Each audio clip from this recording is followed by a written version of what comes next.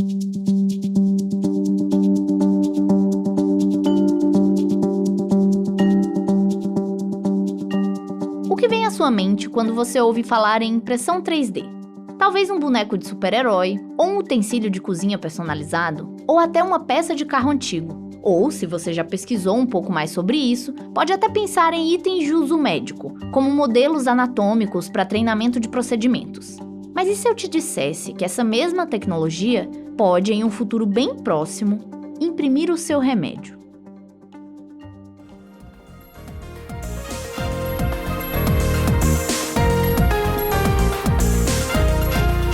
Eu sou Nathalie Kruszewski e esse é o Giro Saúde. Toda semana a gente traz um boletim de notícias de saúde para você. Mas nessa edição especial do Giro, vamos focar em apenas um tema e aprofundar um pouco mais nele.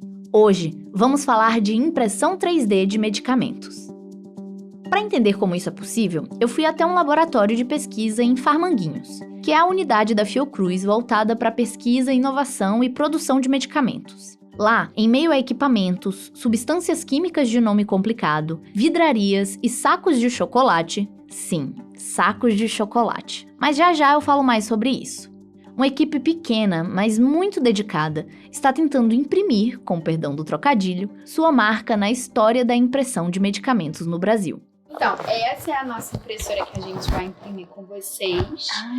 Essa a gente tem há mais tempo, ela já é bem consagrada como a primeira impressora 3D farmacêutica, né? Ela é do Reino Unido e tudo mais. Então, essa aqui é um marco e a nossa foi a primeira da América Latina, né? A ter essa impressora aqui. Aí nós temos também essa outra aqui, que é uma brasileira, é um protótipo ainda. O Laboratório de Farmacotécnica Experimental é uma pequena sala em um dos prédios de Farmanguinhos, que fica no campus Manguinhos da Fiocruz. Fomos eu e a Ana Cecília, a minha coprodutora, fazer a visita. A ideia era conhecer o laboratório e, quem sabe, conseguir ver um medicamento sendo impresso. Chegando lá, quem nos recebeu foram as farmacêuticas e pesquisadoras Beatriz Borges e Beatriz Rett. Elas fazem parte da equipe do laboratório, que está na vanguarda dessa tecnologia aqui no país. Eu sou a Beatriz Borges, eu sou aluna de mestrado aqui de Farmanguinhos e o meu projeto é o de impressão 3D de medicamentos pediátricos com isoniazida. E eu sou Beatriz, também farmacêutica, sou bolsista, fiotec aqui do Laboratório de Farmacotécnica Experimental e também trabalho no desenvolvimento de pastilhas gomosas com isoniazida por impressão 3D. O meu mestrado foi sobre esse desenvolvimento de curativos por impressão 3D. Antes de entrar na sala, elas pedem pra gente colocar um avental descartável e então começam a nos apresentar o local e os equipamentos. Logo de cara, vemos uma bancada que remete àquele estereótipo de laboratório, com computadores e prateleiras cheias de potes e sacos de insumos. E nas mesas laterais, as estrelas do laboratório, 2 impressoras 3D. A maior é branca e tem 2 trilhos, um na vertical e um na horizontal. E acoplado bem no meio desses trilhos tem uma peça que segura uma seringa com um gel dentro. Tudo isso envolto em uma cobertura de acrílico transparente. O equipamento foi a primeira impressora 3D farmacêutica da Fiocruz e fica conectada a um computador. Já a segunda impressora também tem os trilhos e fica conectada a um outro computador, mas ela é menor e azul. Outra diferença marcante é que ela tem capacidade para acoplar 2 seringas, o que as pesquisadoras chamam de multicabeçote. Uma curiosidade legal sobre essa impressora menor é que ela foi fabricada aqui no Brasil. Quando chegamos mais perto da bancada principal, vemos pequenas placas de vidro que exibem a produção do laboratório, impressos em formatos de coração, Mickey e até o castelinho da Fiocruz, cada um de uma cor diferente.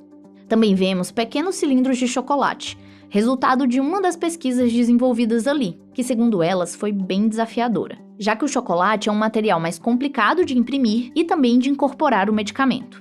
Mas além dos impressos divertidos, também vemos pequenos e discretos cilindros de gel transparente, embalados a vácuo em plástico. Então, só para situar vocês, esses daqui, que são coloridinhos, a gente imprimiu só como ilustrativo, para mostrar o potencial da impressão.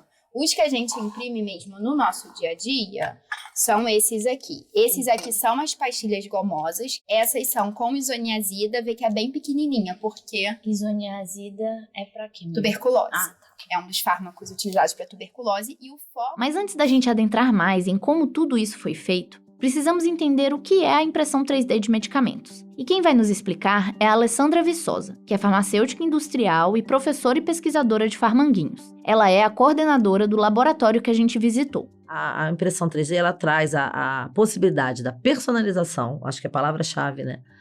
É a personalização de medicamentos, através de uma tecnologia que hoje a gente chama que é a manufatura aditiva. Então, você faz um desenho digital, que você planeja isso no computador, e isso se materializa através dessa impressora, tá? Que pode ser esse formato que a gente tem falado aqui de usar um gel e fazer uma goma, mas existem outras tecnologias que fazem também esse camada a camada e que usam outras substâncias, usam polímeros diferenciados, resinas fotopolimerizáveis, outros materiais e outras técnicas, inclusive de impressão 3D com pó. Você pode trabalhar o pó aglutinado.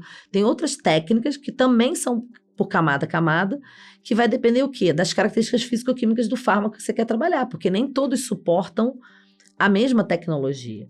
Personalização. Como a própria Alessandra falou, essa é a palavra-chave para entender por que essa tecnologia é tão promissora. Porque hoje a maioria dos remédios é produzida em massa, com doses padronizadas. Mas e se o seu corpo precisa de uma dose um pouco diferente? Ou se você precisa tomar vários medicamentos de uma vez só? E se for uma criança que odeia o gosto do remédio? Ou um idoso com dificuldade para engolir? É aí que a impressão 3D entra como uma resposta. E como isso funciona na prática? A Beatriz explicou passo a passo pra gente, enquanto preparava a máquina para imprimir um coraçãozinho verde. Então, primeiro a gente prepara um material intermediário. Tá. Aí a gente coloca nessa seringa. Tá. Cada impressora tem uma seringa específica para ela, nós preparamos. Tudo começa com uma formulação, que nesse caso é um tipo de gel que já contém o fármaco, que é o princípio ativo do medicamento. Esse gel é colocado em uma seringa, que é aquecida dentro da impressora. Enquanto isso, em um programa no computador, a pesquisadora define o formato que vai ser impresso e os parâmetros da impressão, como o tamanho e quantas camadas, o que define também a quantidade de fármaco que vai ter nesse printlet, que é como elas chamam o comprimido impresso. Então, a gente sempre na impressão 3D, a gente precisa fatiar esse objeto. A gente usa então o software Slicer. Esse Slicer, ele define como o cabeçote da impressora ele vai se movimentar nos eixos X, Y e Z e onde ele vai fazer as extrusões e o quanto que vai extrusar em cada local. Extrusar é sair o gel da seringa. Exatamente, ele aperta esse êmbolo aqui, ele desce, aperta o êmbolo da seringa e sai o gel pelo bico da seringa. Aí fatiar porque a impressão é em camadas, no caso. Isso, ela corre camada por camada. Então, a gente precisa definir. Depois de tudo definido no computador, ela clica em imprimir e o equipamento começa a funcionar, depositando o gel em camadas finíssimas sobre uma base. Primeiro, a impressora faz o que elas chamam de saia, que é um contorno para testar se o material está saindo corretamente. E então, o coraçãozinho verde começa a tomar forma, camada por camada. Nesse momento da visita, eu fiquei muito animada. Nunca tinha visto ao vivo uma impressora 3D em ação. E ver um medicamento sendo impresso foi ainda mais legal.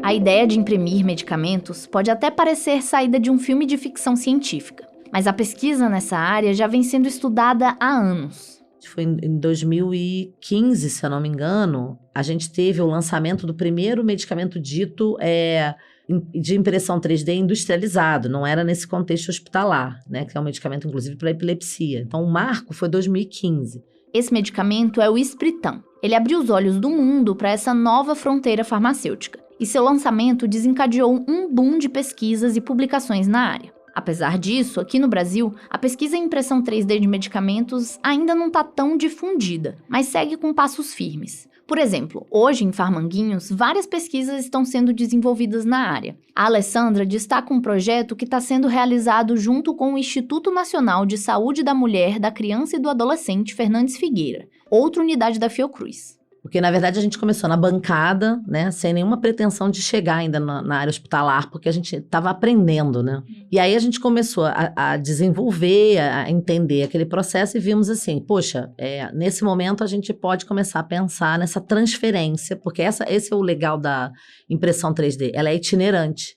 Ela vai ao point of care, que a gente chama, ao local da necessidade, né? Então, hoje a gente está numa fase de transição de adquirir matéria-prima, equipamentos suplementares para a gente ir para o front, que a gente fala que é dentro do hospital, né?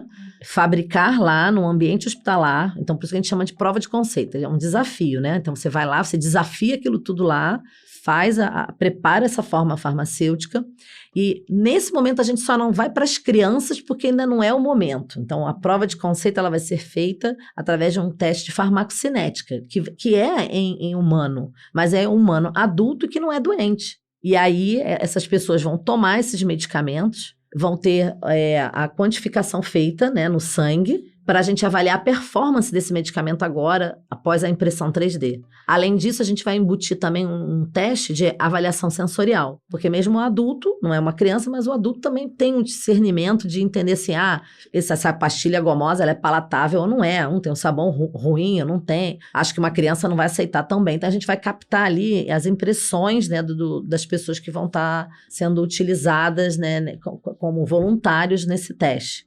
Vale lembrar que não estamos falando necessariamente de medicamentos novos. Essas pesquisas desenvolvidas na Fiocruz, por exemplo, usam fármacos já conhecidos e usados em tratamentos de doenças. Mas como esse medicamento é misturado com outros componentes, como o gel que vai na impressora, e é submetido a novos processos, é necessário avaliar novamente a segurança da substância e entender como ela é absorvida pelo organismo. E para acontecer, cada pesquisa é analisada e aprovada por comitês de ética, o que garante que, mesmo sendo experimental, é seguro para os participantes.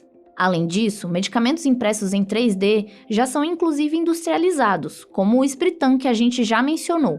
Ou seja, a tecnologia já mostrou eficácia. Mas cada medicamento é único, e por isso, sempre que um cientista quer imprimir um novo fármaco, uma nova rodada de pesquisas precisa começar.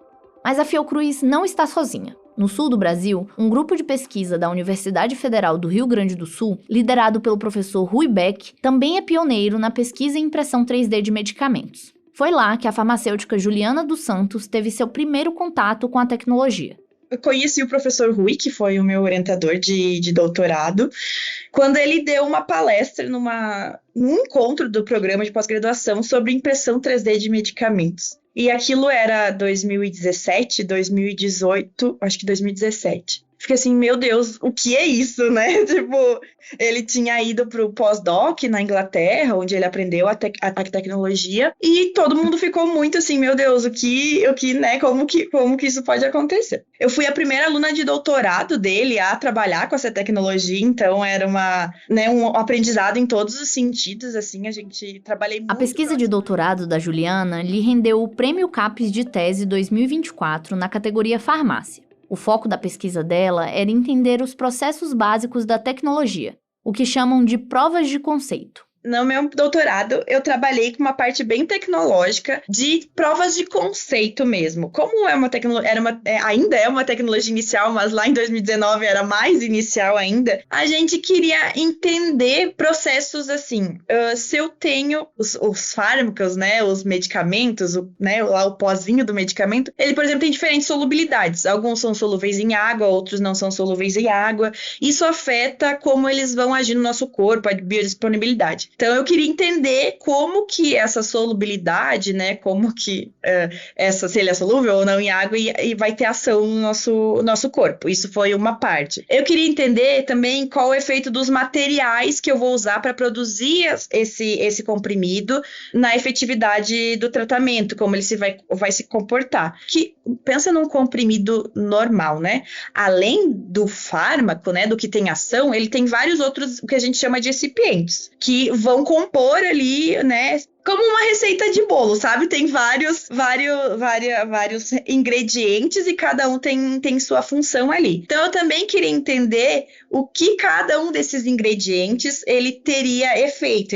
Essa foi outra parte. Mas tudo voltado muito para provas de conceito. Isso dá certo, isso não dá certo. Eu posso fazer assim, eu posso não fazer desse jeito. Vai dar certo, ele vai ter efeito, não vai ter efeito. Além da pesquisa aqui no Brasil, Juliana também fez um período do seu doutorado na Alemanha. Lá, ela testou as formulações que estudava em células intestinais, para verificar a segurança e entender como o medicamento seria absorvido. Quando estava na Europa, Juliana também fez uma visita à University College London, na Inglaterra, onde fica um grupo de pesquisa em impressão 3D de medicamentos pioneiro no mundo. Essas experiências lhe deram uma dimensão da pesquisa na área lá fora. Eu acho que o que mais me marca é o estágio que eles já estão. Ainda é uma coisa inicial também, mas eles já têm testes em hospitais grandes lá na Europa, fazendo testes de aceitação, e também as discussões que eles já estão, né? Aqui a gente ainda não tem uma discussão com a Anvisa, né, com o nosso órgão regulatório, sobre essa parte regulatória, sabe? E lá já existe essa discussão, sabe? Tipo, do EMA e até o próprio FDA, né, que é o órgão americano, eles já estão participando dessas discussões, sabe? Então, eles já estão esse passo à frente, trazendo os órgãos regulatórios para dentro da discussão, para que isso se torne uma verdade, né? Porque está em nível acadêmico. E essa discussão mais avançada reflete em investimentos. No exterior, grandes indústrias farmacêuticas e startups estão apostando cada vez mais no desenvolvimento de medicamentos impressos.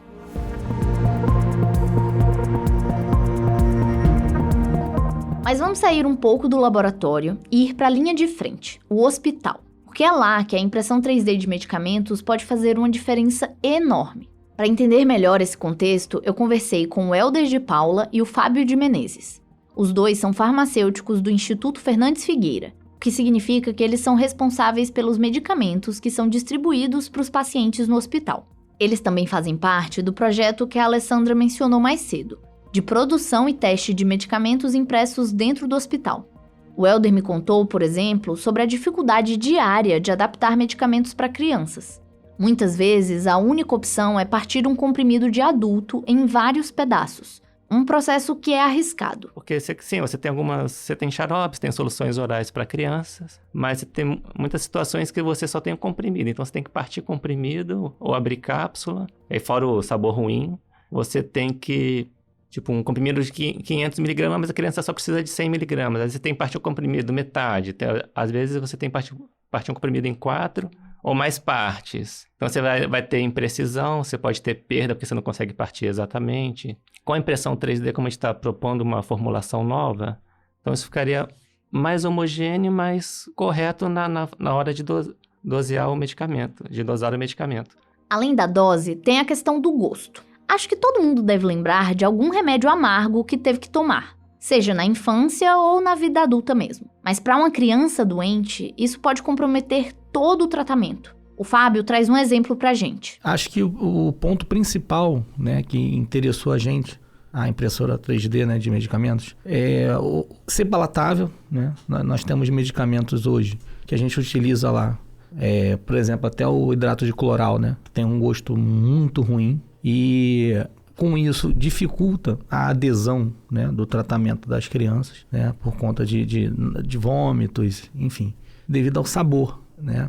Então, assim, a impressora 3D, ela pode ser um ganho para a gente em vários obstáculos hoje que nós temos, né? E, na minha opinião, a questão do paladar ajudaria muito a gente ter a impressora 3D de medicamentos. E não é só o gosto. Eles me explicaram que palatabilidade envolve ainda textura, aparência e até o cheiro. Então, oferecer para uma criança uma gominha impressa em formato de um ursinho, com um cheiro de doce e um sabor que ela pode até mesmo escolher, muda toda a experiência. E assim, a adesão do paciente ao tratamento. Além disso, a dose vai ser calculada com precisão para o peso e a idade daquela criança específica. Ou seja, a rotina do hospital seria completamente transformada. Com uma impressora 3D, claro, imaginando um cenário onde a gente já começar a fazer tudo isso já dentro da farmácia.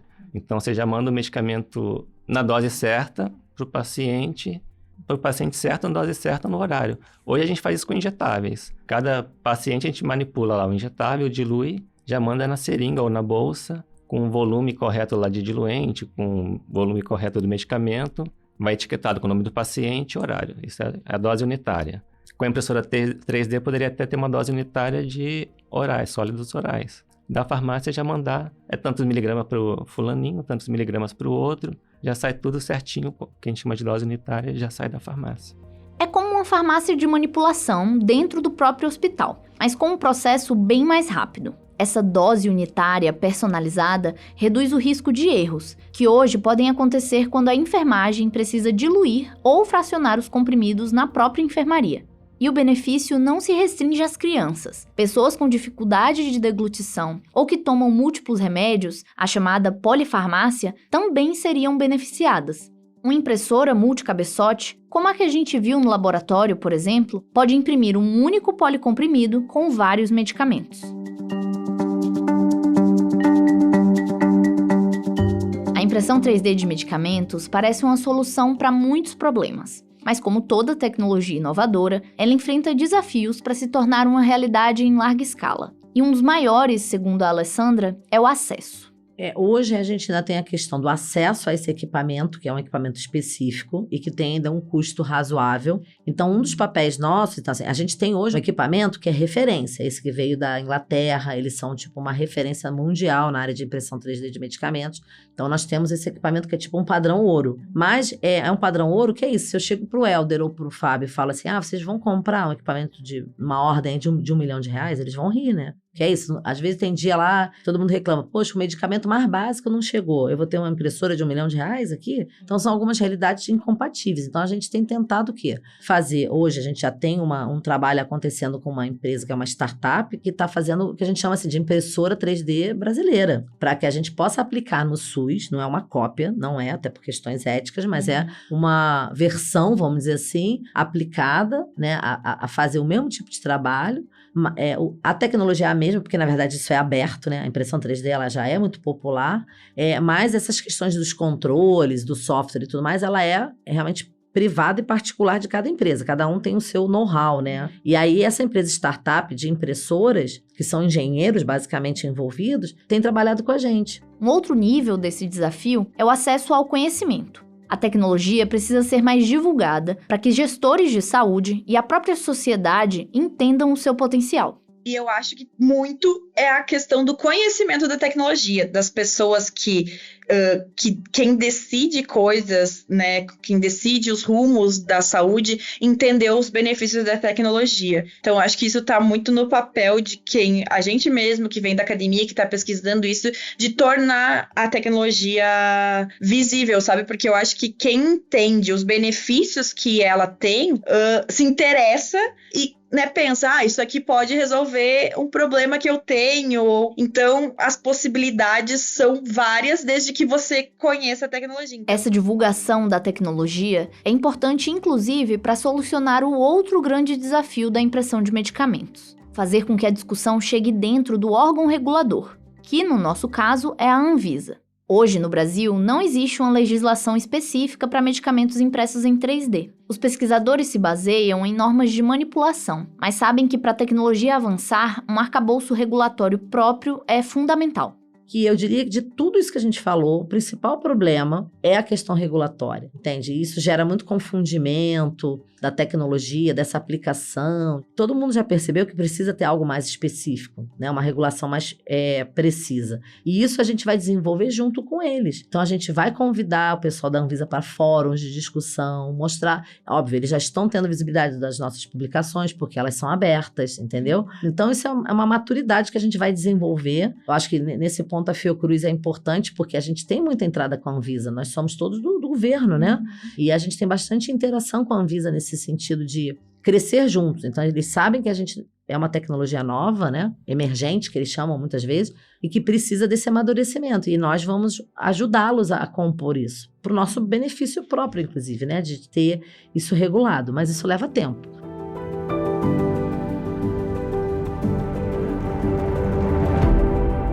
Mas apesar dos obstáculos, o futuro parece promissor. A tecnologia está se tornando mais acessível, a discussão está chegando cada vez mais longe. E os pesquisadores são otimistas. Eu me atrevo a dizer que o Brasil é um dos países que está logo ali, sabe, pesquisando e tentando com potencial de pessoas que têm esse desafio, sabe, e que podem superar esse desafio. Acho que eu sou uma otimista nesse sentido. Eu falo que eu quero aposentar da Fiocruz vendo essa impressão 3D num barco, hospital na Amazônia, fazendo medicamento para as crianças lá.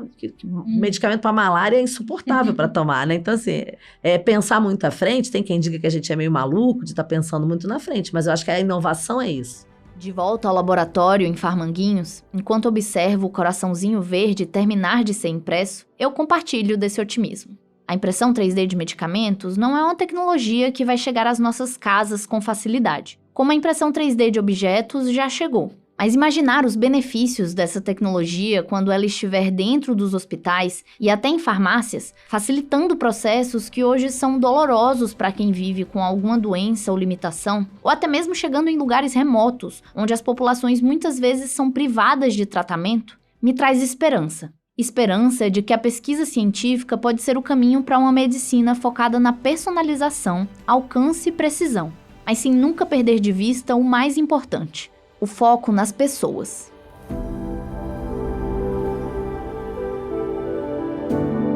Eu sou Nathalie Kruszewski e esse é um episódio especial do podcast Giro Saúde, uma produção do Canal Saúde da Fundação Oswaldo Cruz.